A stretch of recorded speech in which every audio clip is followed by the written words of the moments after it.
지난주부터 나누는 솔로몬의 이야기를 통해서 지혜가 무엇인가에 대해서 함께 말씀을 나누고 있습니다. 지난주에 지혜는 결론적으로 성경 말씀에 나와 있기는 뭐라고 말씀드렸죠? 듣는 마음이다. 지혜라는 것은 듣는 마음인데, 첫 번째는 뭐예요? 하나님에게 오는 하나님의 그 말씀을 듣는 것.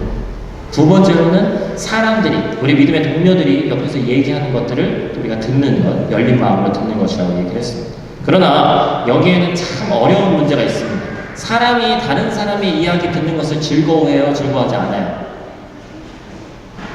사랑을 가지고 하는 부모님의 이야기도 우리는 뭐라고 얘기합니까? 잔소리라고 얘기하죠. 같은 얘기도, 좋은 얘기도 계속해서 듣다 보면 기분 나쁠 때가 있다는 말이에요. 저도 목사입니다만 누구를 가르치는 직업을 가지고 있는 사람들이 상당히 경계해야 될 것 중에 하나입니다. 다른 직업을 예를 들면 오해의 소지가 있으니까 제 직업인 성직인 목사님들을 좀 예를 들어서 얘기를 하자면, 목사는 하나님의 말씀을 대언하는 자. 그런데 일주일 내내 하나님의 말씀 가운데 살고 싶지만 그렇지 못할 때도 있습니다. 왜냐하면 이 현실의 바닥에 발을 밟고 살기 때문에 이 땅에서 살아가기가 쉽지 않거든요. 저희 아내는 오늘 얘기하지 말라고 했는데 제가 깊이는 얘기하지 않겠습니다만, 저도 예배 오기 전에 이 마트를 가서 뭘 샀는데 좀 안 좋은 일이 있었어요. 그 마트 직원이 저한테 좀 약간 인종차별적인 발언을 하더라고요. 주인이니까 참아야 되는데, 저 5년 만에 처음 겪었거든요, 그런 일을. 그것도 마트 직원이. 이 사람 무슨 생각을 하나. 근데 이제 그런 것들을 겪으면서 제가 조금만 더 인격적으로 성숙했으면 참았을 텐데 못 참고 매니저 나오라고 했어요. 근데 한국이나 여기나 그런 것 조금 이렇게 통하긴 하더라고요. 그래서 사과받고 물론 뭐 잘 마무리되긴 했습니다만, 생각지도 않았던 일이, 우리가 그리스도인으로서 나름대로 품위있게 살아가고 싶은데 그렇지 못하게 만드는 요소들이 너무나도 많이 있더라는 거죠. 목사도 마찬가지입니다. 내 뜻과 하나님의 뜻을 분별해서 말씀을 전할 줄 알아야 되는데, 때로는 무슨 욕심이 생기냐면 하나님의 뜻은 잘 모르겠는데 내 뜻을 성경 말씀에 비춰가서 성도들의 마음을 움직이고자 하는 그런 욕심이 내 가운데 있더라고요. 하나님과는 통한다고 얘기하는데 이상하게 성도들과 통하지 않는 사람이 있습니다. 그것은 분명히 잘못된 것일 겁니다. 하나님과 통하는 신통인데, 신과 통하는데 사람과 사람 사이에서 통하지 않는 그런 목사라면 제대로 목사의 직을 수행하는 것이 아니라고 할 수 있겠습니다. 십자가가 그것을 보여주는 것이죠. 하나님과 통하면 사람과도 통하게 되어 있습니다. 이게 성경의 가르침이거든요.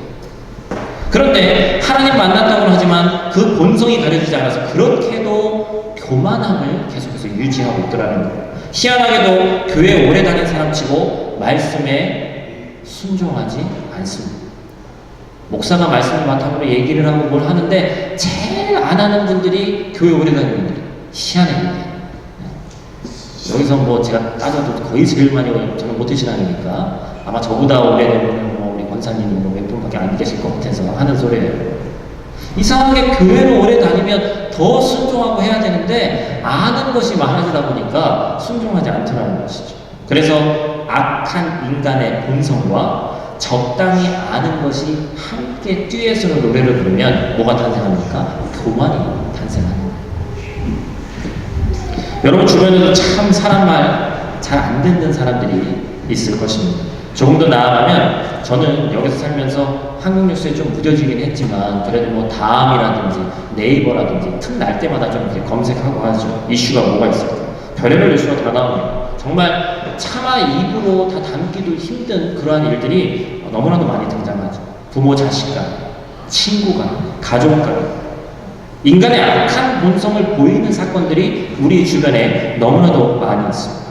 사이코패스, 소시오패스, 이런 단어는 옛날에 어떤 단어인데 인간의 악함을 여실하게 보여주는 단어가 바로 이런 단어입니다.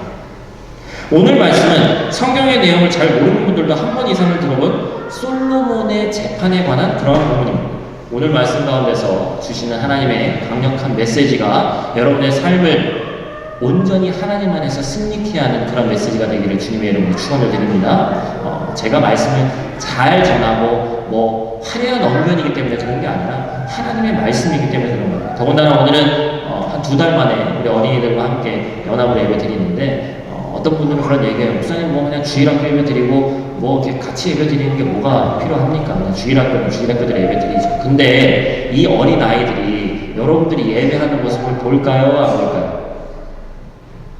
아이들이 행동하고 말하는 거 보면 제가 도대체 어디서 저런 걸 배우고 들었을까 하는데 거의 90% 이상이 누구를 따라하는 거죠? 부모님을 따라하는 거죠. 그래서 저도 여기 요리하고 애도 있습니다만 얘네들이 무슨 말 실수를 하지 않을까 교회 올 때마다 그러죠. 그래서 저도 뭔가 말할 때마다 조심하려고 노력하고 그래도 안 되는 것들이 좀 있습니다만 그래서 이 예배가 함께 드리는 예배가 사실 중요합니다. 목사님 무슨 아이들을 위한 프로그램 뭐가 있어야 예배 때 좀 괜찮지 않습니까? 그냥 예배하는 것 자체가 교육이에요. 그래서 이 예배 자리가 중요하거든요. 오늘 말씀을 보니까 메인 등장인물은 솔로몬을 제외하고 2명의 여인입니다. 그들의 직업은 뭐라고 나와있죠? 몸을 파는 창녀와 기생, 즉 창기. 두 여자는 한 집에서 살았어요. 이 일이 있기 전에는 성경에 자세한 기록은 나오지 않지만 같이 먹고 자면서 같은 상태에 놓여있는 사람이기 때문에 아마 이 사건 전에는 사이가 엄청 좋았을지도 모르는 사이입니다. 직업도 같고 연령대도 같고 비슷한 시기에 임신하고 출산까지 했어요. 비슷한 것이 많아서 아무렇지 않게 평범하게 아이를 키워갔다면 둘도 없는 절친처럼 잘 지냈을지도 모르는 사람들이라는 것입니다. 그러나 역시나 인생은 우리가 생각한 대로 돌아가지 않습니다.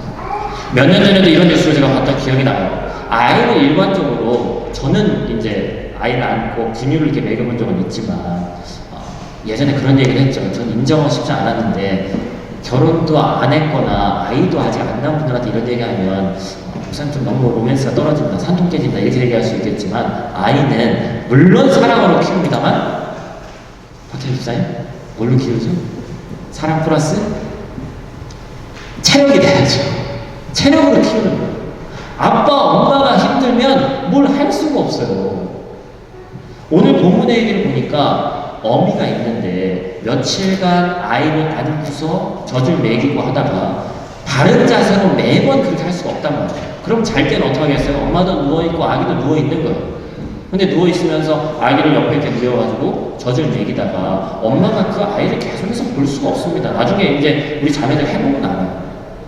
힘드니까 일도 해야 되고 아이를 키우는 것이 쉽지 않기 때문에 그러다 보면 같이 잠들 수 있단 말이에요. 그런데 그러한 가운데 엄마가 잠버릇이 있으니까 본능적으로 피하긴 하지만 그렇지 않은 경우가 있더라는 거예요.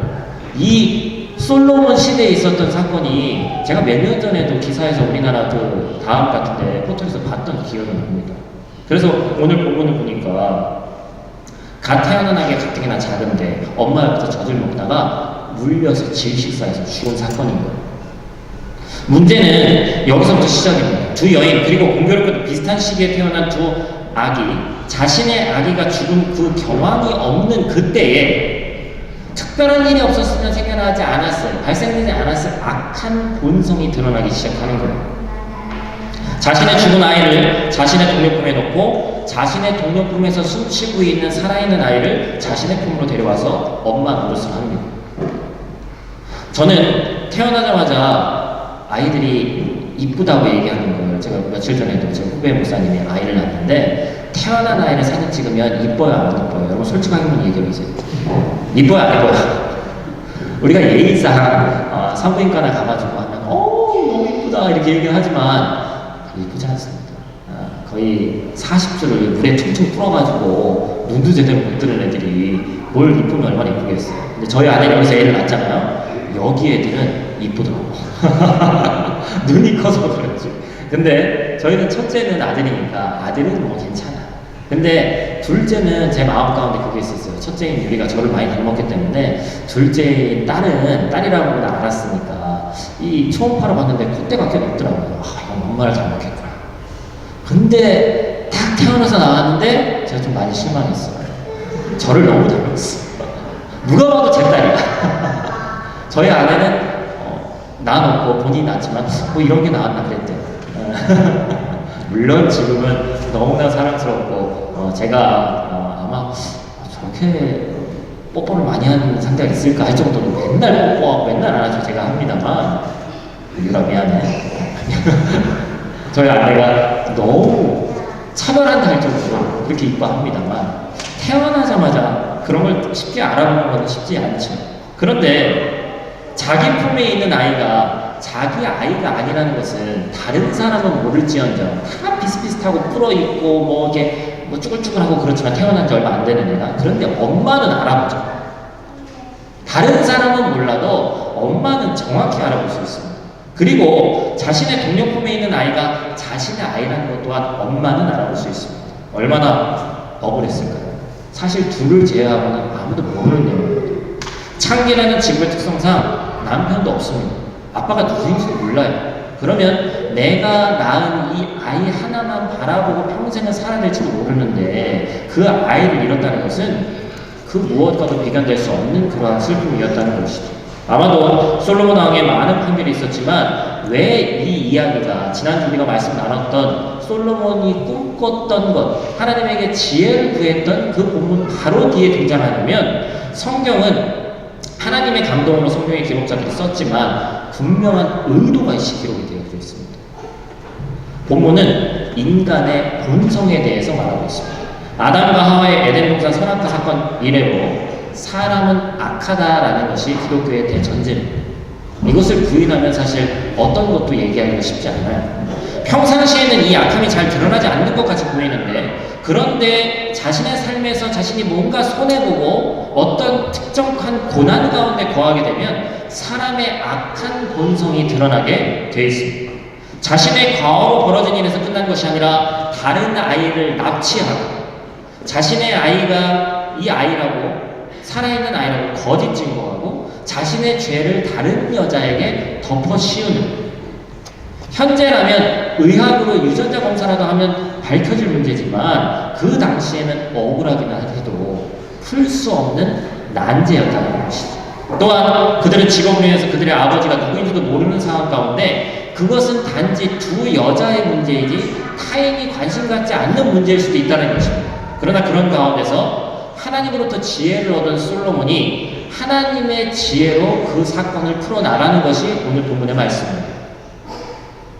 바로 악한 본성을 가지고 있는 인간의 그러한 마음을 또 다른 본성으로 풀어갑니다. 무슨 얘기입니까? 인간의 본질과 본성 가운데 있는 부분을 또 다른 본성으로 풀어가는 거예요. 문제를 푸는 가장 기본적인 방법은 핵심을 파악하는 방법. 돌돌 돌리는 것이 아니라 그 핵심을 딱 집어서 얘기해야 되는데, 솔로몬이, 제가 본문에는 그것이 기록되어 있지 않지만 아마 기도했을 것 같아요.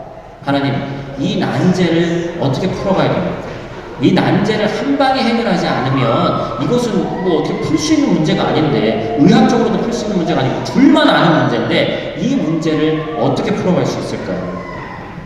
그는 칼을 가져오게 했고 살아있는 아이를 둘로 나누어서 반반씩 가져가라고 말합니다. 이 말에 대한 반응이 침몰을 찾는 결정적인 키가 될 수 있다는 것을 솔로몬이 알았기 때문이죠. 자, 그림 한번 볼까요? 그림이 있습니다. 잘 보이시나요? 작가 이름이 좀 어려워요. 루브르 박물관에 있는 니콜라 푸생이라는 작가가 17세기에 그린 작품입니다. 저는 파리를 3번 가는데 루브르 박물관은 한 번도 못 갔어요. 뭐 회의하러 가고 뭐하러 가고 아이들하고는 갈 때가 아니죠. 이런 작품을 구경하고 싶은데, 솔로몬이 있고 여러분 보실 때 왼쪽, 오른쪽 어느 분이 진짜 엄마 같으세요? 뭐 여러 가지 해석이 있을 수 있겠습니다만 제가 볼 때는 아마 왼쪽이 아닐까. 말씀을 비춰보니까 오른쪽은 손가락질하면서 뭐라고 했어요? 악에 가득 찼어요. 도끼가. 이거 여러분 뭐라고 그러죠? 내가 못 가지면 너도 못 간다. 그 신공을 펼치고 있는 거예요. 하나라도 가지면 좋겠는데 내가 못 가지면 너도 못 간다. 인간의 아주 악한 본성을 제대로 그려낸 그러한 작품이라고 그렇게 해석이 되어 있더라고요. 성경을 통해서, 그리고 많은 것들을 통해서도 너무나도 많이 접한 이야기이기 때문에 이 이야기가 오늘 사는 우리에게 무슨 솔로몬 재판 이야기는 뭐 너무나도 많이 듣는 얘기 아닙니까? 별로 감동이 안 될 수도 있어요. 뭐 하나님의 지혜 별것 아니네 할지도 모르겠습니다. 그러나 이 이야기의 핵심은 인간의 본성에 있습니다. 인간의 그 악한 본성을 파헤치며 문제를 해결하는데 또 다른 인간의 본성이 뭐죠? 엄마의 모성애를 얘기하고 있는 거예요. 쉽게 비유하자면 인간을 너무나 잘 아는 존재가 이것을 풀어가거나 아니면 직접적으로 인간을 만든 존재가 해결할 수 있는 문제는 인간의 본성을 제대로 파악할 수 있어야 해결할 수 있는 문제는 얘기죠. 과거 제가 즐겨보던 만화 영화들이 있습니다. 철인 28호, 메칸더 V, 태권 V, 물론 마징가 제트 같은 그런 것들을 나중에 보니까 남 박사님, 김 박사님이 아니라 나카무라 박사님 이래가지고 제가 동심이 많이 깨졌던 기억이 나는데 다 일본에서 물 건너와가지고 다 우리나라 건 줄 알았어요 저는. 로봇들을 만들었는데 그냥 어느 날 우연히 생겨난 것이 아니라 누군가 만든 사람이 있고 그것을 유지해가는 과학자들이 있습니다. 당연한 거 아닙니까? 그런데 그 로봇에 대해서 그럼 가장 잘하는 사람은 누구겠어요? 똑같은 원리죠. 그것을 만든 사람이 가장 잘하는 거예요. 사람의 본질을 깨뜨려 볼 수 있는 분은 누구실까요? 그것은 우리를 창조하신 창조주만이 가능한 일입니다.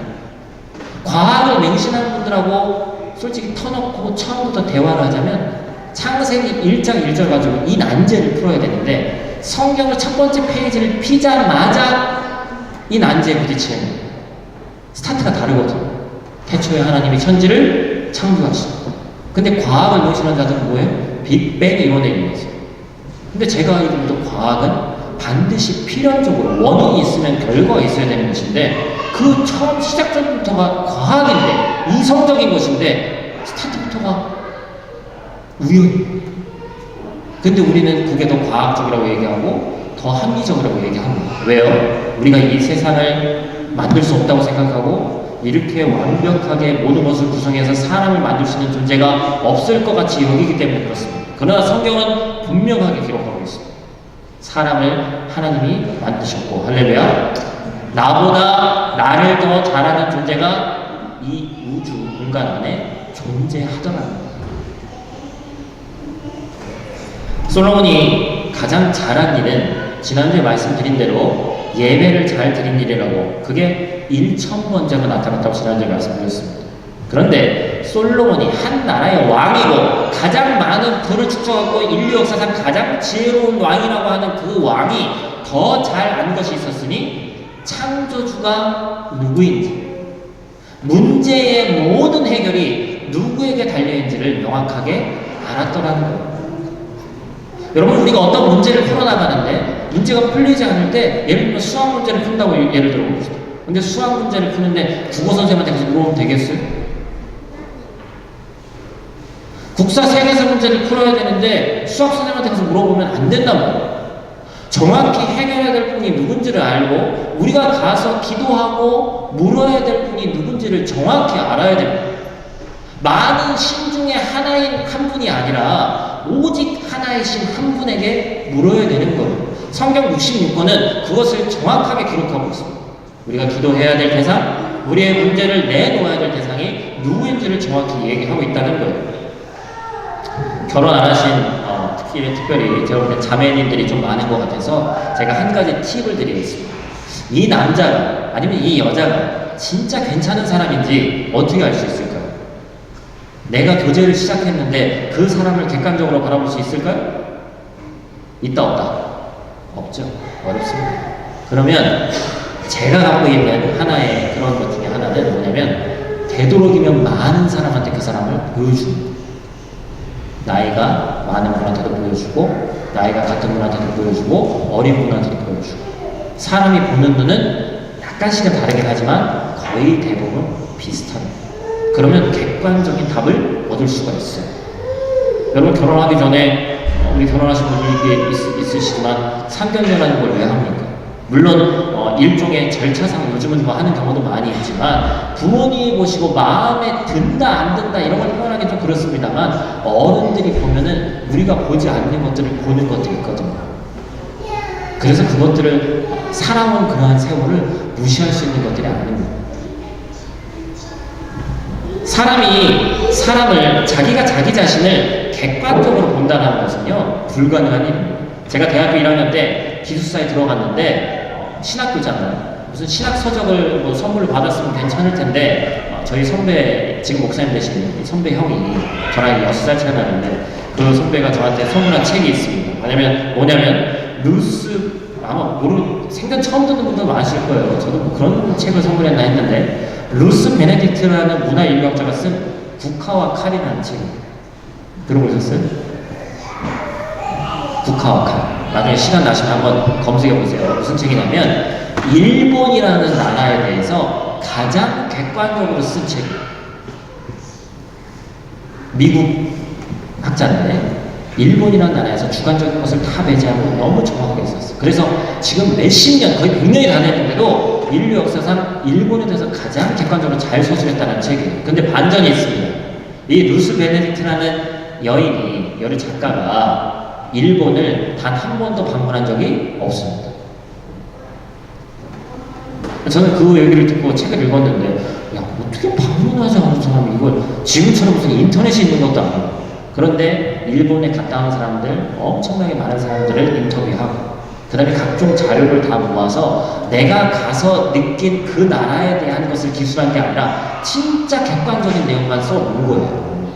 우리가 예를 들면 체코 프라하라는 이 도시가 있는데 어떤 분들이 와가지고 이 글 써놓은 걸 보면 오늘 저는 진짜 5년 만에 처음 겪었습니다만 대단한 일도 아니고 인종차별이라고 느낄 것도 아닌데 제가 좀 민감했던 것도 있었던 것 같아요. 그런데 인터넷 찾아보니까 뭐 전 세계에서 인종차별 심한 나라 탑10 안에 또 어디 체코도 들어가요. 여행 와서 느껴서 그 한 부분만을 보면 상당히 그렇게 내가 겪은 거기 때문에 그렇게 느낄 수도 있죠.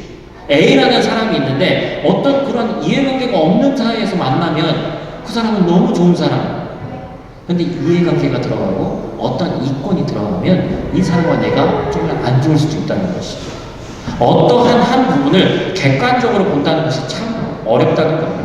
나에 대해서 가장 잘하는 것이 나일 것 같지만 나 자신이 나를 객관적으로 절대로 볼 수 없기 때문에 꼭 그렇지 않다는 것을 의미하는 겁니다. 우리 가족일 것 같지만 나를 잘 아는 것이 그 가족 또한 지극히 주관적일 수밖에 없습니다. 우리는 우리를 지으시고 나를 나보다 더 잘 아는 분이 이 땅 위에 존재한다는 것을 인정해야 되는 겁니다. 그리고 더불어서 솔로몬같이 나는 어린아이에 불과합니다 라는 연약함에 대한 그 고백과 인정이 있어야 됩니다. 하나님이 일하시는 방식은 동역입니다. 하나님은 홀로 일하시지 않습니다. 구약성경 창세기부터 시작해서 끝까지 요한계시록까지 다 보면 하나님이 일하시는 방식은 일방적이 아니에요. 같이 가기를 원하시는 거예요. 하나님의 사람을 통해서 일하시길 원하시는 거예요. 세상 말로 홀로 독고다이로 자기의 잘남과 교만으로 똘똘 싸매져 있는 사람에게는 하나님이 함께 일하실 공간이 없습니다. 하나님이 주시는 지혜로 우리는 자기 자신을 객관적으로 바라봐야 됩니다. 말씀을 정리하고 마치도록 하겠습니다. 여러분, 우리가 어떠한 문제가 있을 때 그 문제 속에 빠져 있으면 문제밖에 안 보입니다. 또 다시 말해서 어떤 상황이 우리에게 주어졌을 때 그 상황 속에 빠져 있으면 상황 이상의 것들이 보이지 않습니다. 문제와 상황에서 빠져나와서 한 걸음 뒤에서 하나님의 시선으로 그 문제를 바라보면 객관성을 가질 수 있어요. 근데 그 시선이 단지 내 눈으로 바라보는 것이 아니라 하나님으로부터 오는 지혜로 인한 시선으로 바라봐야 돼요. 제가 말씀을 준비하는데 지난 금요일인가 목요일인가 지금 정확히 모르겠는데 날씨가 좀 좋더라고요. 제 서재에서 밖을 찍었어요. 제 서재를 제가 잠깐 보여드릴게요. 서재가 있는데 이렇게 생겼어요.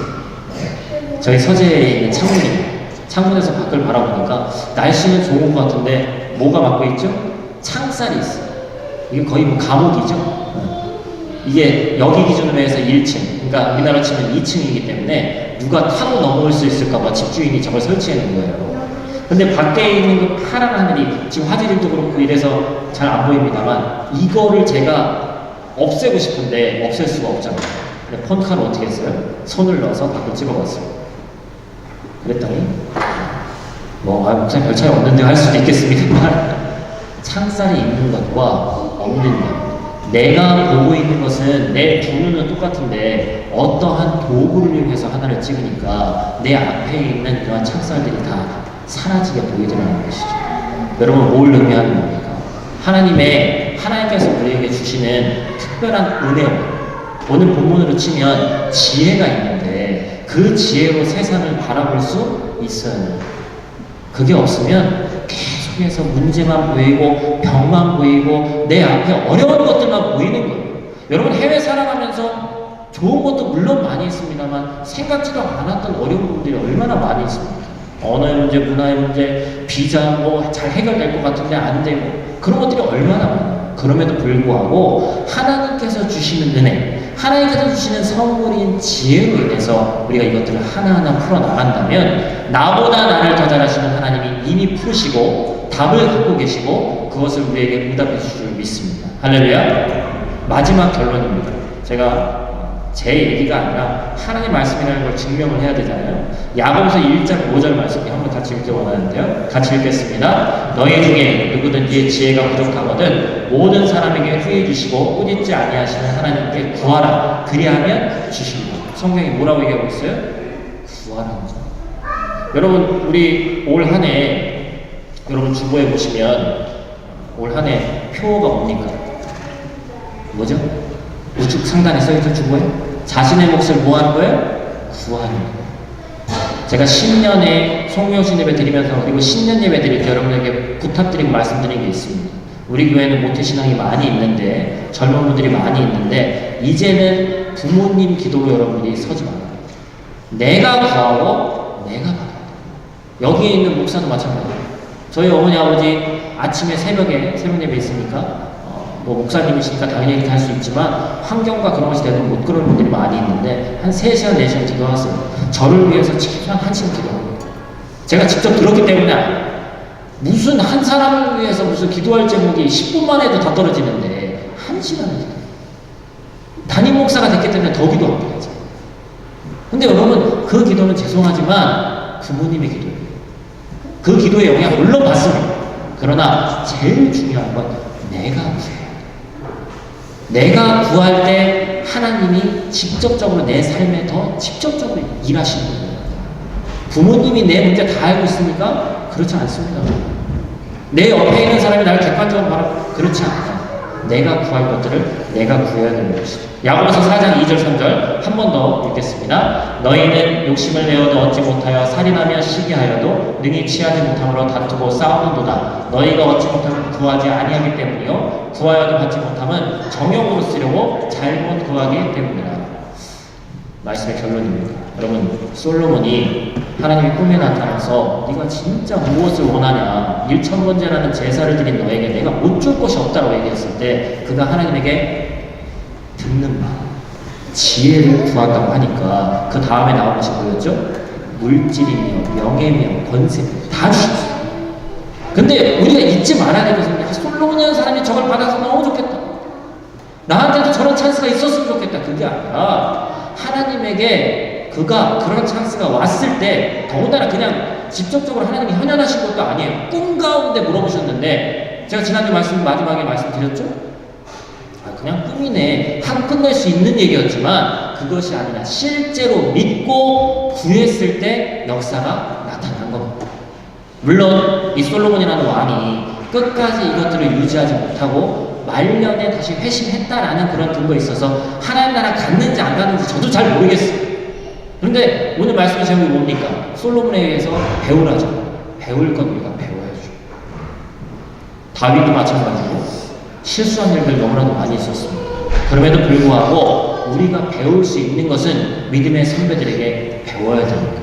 오늘 솔로몬에게서 배워야 돼요. 특히나 마지막에 잊지 말아야 될 건 뭡니까? 우리가 강력하게 하나님에게 직접적으로 내가 구해야 되는 겁니다. 할렐루야. 여러분 문제 근데 제일 잘해요. 그것을 위해서 구하다 보면 하나님의 세계를 여시고 창살 너머에 있는 새로운 하늘을 여러분들에게 허락하실 줄 믿습니다.